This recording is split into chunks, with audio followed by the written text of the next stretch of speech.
We might not be in lockdown anymore in BC, but the memory of those early days of the pandemic spent apart from each other is still fresh. So many of us were lonely, pandemic or not. Isolation is very real for some. Peg Fong is an award-winning journalist and instructor. She's created the podcast Alone Together. Welcome, Peg. Thanks, Anita. Happy to be here. Peg, I know the pandemic and your students at Langara were the inspiration for this podcast. Tell us why. I think we can all remember in the middle of March, for me, it was March 12th, when everything began shutting down. And I had a number of students both at Langara and at KPU, where I also teach, and they felt completely lost. They were sitting there at their computer, and we were telling them, you have to go home. We're going into lockdown. You have to leave the campus. And I remember a couple of students telling me they didn't know where to go, that they didn't know what they should be doing here. They had come here to go to school, and they were completely lost, and they really feared being isolated from the community that they had. And so a couple of weeks later, when I was thinking about this, and I thought, I've been writing about loneliness, I've been writing about isolation for many years as a journalist, and I thought I wanted to find a way to be able to tell them that even though we may be apart physically, that they weren't alone, and that there were ways that people can still connect all over the world. And they were really, for me, the inspiration behind why I wanted to do a podcast about how we can connect. Such a good and important reminder. You are looking at the condition of isolation for all sides. What are your biggest takeaways from your season one? We're now in season 2. We started on September the 10th. We're in our 3rd episode. We have a new episode coming out every Friday. And what I found was that the way that we have been able to talk about loneliness and isolation has changed. And I think that's one of the things that the pandemic has enabled us to do, is to be able to acknowledge that many of us are alone, and acknowledge that there is a loneliness that has become part of our culture and part of our society. And so what I found, some of the biggest takeaways for me, is that there's lessons that we can learn from loneliness in so many different ways. We can learn it through the music that we listen to, through art, through history, through science, which is my background, but also mainly through how people can connect with each other. And when we do have those connections, there are lessons that we can learn from that. And so those, for me, are the biggest takeaways. And can you give some examples of those? We had our first episode launched, which was about the loneliness of celebrities, and how being famous is not a way that people are immune to being lonely. And what I have found in talking to people, and each of the episodes, they're journalistic. We interview people from around the world who have unique stories to tell us about loneliness.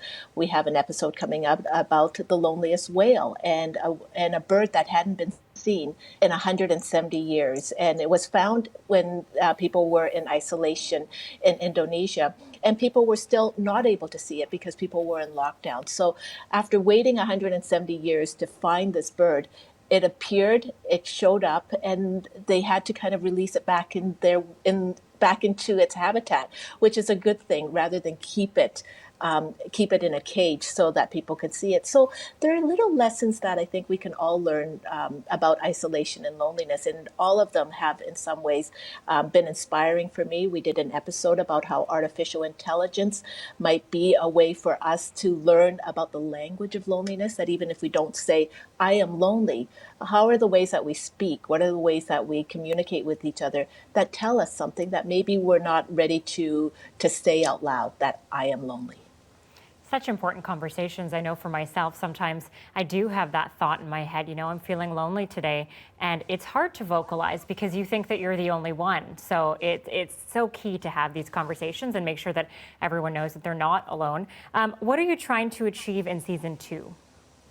In season 2, I think we are really building on some of those stories that we have been hearing, and the ways that we can connect with each other can be in small ways. Sometimes we tackle big topics. Like we tackled about China's one-child policy and how it has created perhaps the loneliest country in the world.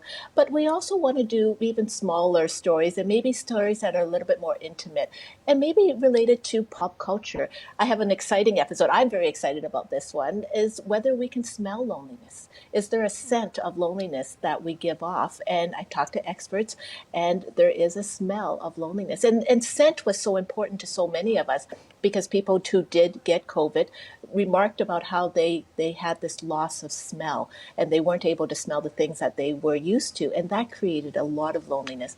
We have an episode coming up about why reading is a way that we can understand the loneliness of what it is to be a creator, if you're a writer, and why we read when we're feeling lonely and what it can tell us. And another episode about what athletes have to teach us about loneliness. That's fascinating. I don't think anybody would equate loneliness with smell. What does it say about our society that we have so much chronic isolation? Well, I think and I think it goes to our title. Our title is Alone Together, A Curious Exploration of Loneliness. When I was talking to the team who were working with to create this show, and it has gone international, was that one of the things that we didn't want to do was to talk about loneliness in a way where people don't get something out of it. It should be a curious understanding of why we have this loneliness and why it is chronic in our society today. People have talked about loneliness for a long, long time, but I think there's so many things that is happening to us as a society. Boy, by the pandemic has played a big role in that, about why we do feel lonely. But what I'm hoping with the show is that people are able to say, there's something that I can take out of loneliness, and there are ways that I can give back. There are ways that I can connect with others, because there are even people who may be lonelier than I am. And I think if anyone who feels lonely, and I think we all do feel lonely at times. Some of us feel it all the time. Some of us feel it on occasion. But there are, I think, things that we can learn from each other about what we can do to understand loneliness and how we can share it so that people who may not be ready to share it yet are able to hear and to hear some of the stories that we have. So it sounds like you've done a lot of research around the why, but what about a cure? Is loneliness something that we can cure, or do you think that it's with us forever and maybe that's okay? I think it is. I don't think we'll ever find an answer to, if you do this, then you will not be lonely. But I think there are perhaps little lessons along the way that we can understand, why physical touch matters and why it might make us feel lonely, and why, if we're feeling perhaps bored or we don't know what to do with ourselves, there are little steps that we can take. And some of it is grounded in science, and some of it is just how it is that we can take little things that we understand about being alone, and then maybe it is opening it up and sharing it. If I feel lonely, maybe you feel lonely too, and maybe that is the best way that we can start having these connections again. One of the things, you say I'm a teacher, I came back face to face with a lot of my students this term, and one of the things that I really learned was that we do have to learn how to reconnect. We do have to learn how to socialize again and talk face to face with people. That's not going to be easy, but I think all of us have learned so much out of the pandemic that it is for us to take some of the lessons away from it and to reach out to people and to share some of our stories and to understand, we are really alone together. And we will try to remember that on days that we are feeling lonely. Peg Fong is an award-winning journalist and instructor. She's created the podcast Alone Together. Thank you, Peg. Thanks so much, Anita.